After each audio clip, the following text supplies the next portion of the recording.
would be surprised if we see all 800 some thousand absentee ballots returned by Tuesday. And the reason is that if you go back and look at how you can request absentee ballots, when you do it through My Vote Wisconsin, you can check a box that basically says, send me an absentee ballot for every election left this year. All right.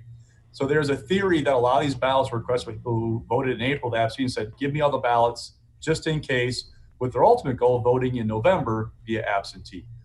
Still, the more than 400,000 returned compares to 600 some thousand cast overall in the August 2016 primary. Yeah. So what suggests to people I talk to is this continuation of the movement toward a more of a voters relying more on the mail to cast their ballots.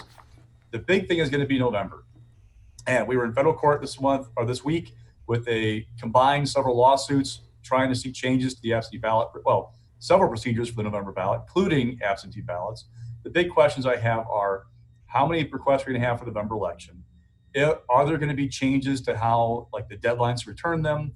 Remember, because the federal judge overseeing those combined lawsuits basically said during the hearing this week that he doesn't think there's any way that if you wait till the statutorily imposed deadline of 5 days before the November election to request your ballot, you'll get it mailed to you and be able to return it on time via the mail. You're going to have to drop it off in person and make the Tuesday, and that's going to be even a stretch possibly. Yeah. So watch that. Is there going to be a change to how the absentee ballots are treated come November? Remember, in April, that same judge said you could have an absentee ballot counted as long as it received by the Monday after the election.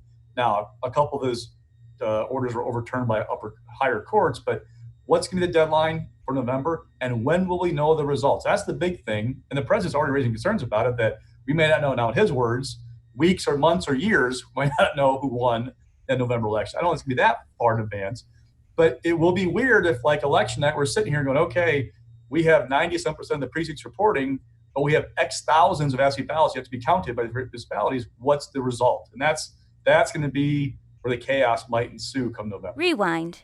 Your Week in Review is sponsored by the Wisconsin Realtors Association, bringing Wisconsin communities to life with great homes, businesses, and neighborhoods. The Wisconsin Realtors Association, the voice of real estate.